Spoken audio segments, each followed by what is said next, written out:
There is a difference, of course, between somebody that has had an incident that may have occurred, like a car accident, as you mentioned, and then just maintenance. Right.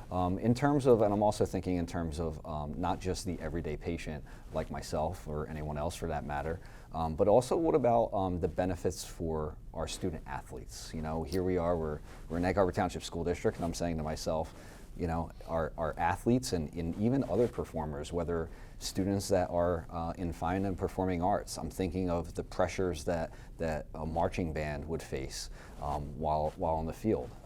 Participating in a drama production. It takes a toll on the body, not just for a football player, but those that are in fine and performing arts. So what benefits are there for our student athletes and our student performers? Speaking of the athletes, I'd like to congratulate Egg Harbor Township boys for winning their first playoff game ever against Trenton. That's fabulous. Yes. So we have a lot of athletes that come in. The simple thing is that, and we were talking about it earlier, human beings only have sensory feeling to 8 to 12% of our body. It's somatic sensory. Mm-hmm. The other 88 to 92% we can't feel. So when a person has a misalignment, it's like me pinching your finger. You're irritated.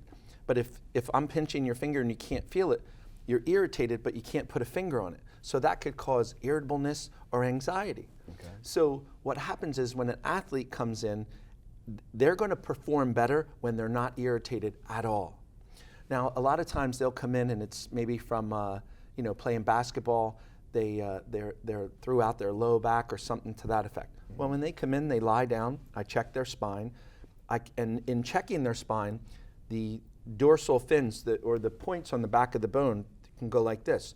So if they're in alignment and one comes out of alignment, I can feel that. I also can feel temperature.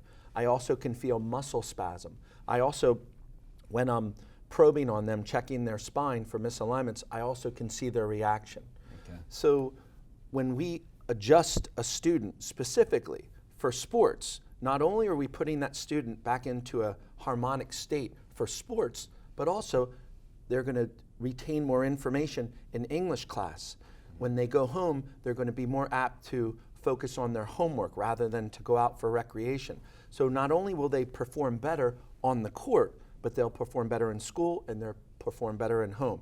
And as we know, when you get into high school, there's a lot of different things. Our bodies are changing. Mm-hmm. You know, there's a lot of introduction to, the birds and the bees, so to speak, and alcohol and drugs and marijuana and stuff like that. So when a child or when a student is more relaxed, they make better decisions.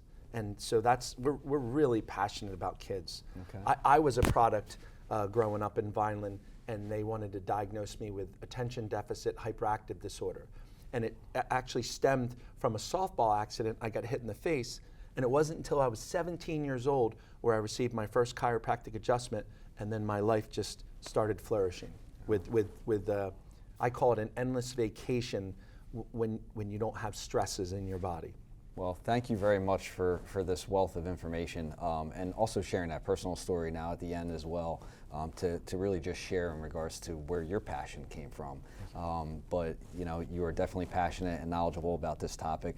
Thank you very much for your participation. My pleasure. So we'll continue with more in regards to our health, wellness, and fitness series. Thank you very much. Thank you, brother. Yeah. My pleasure. Yeah.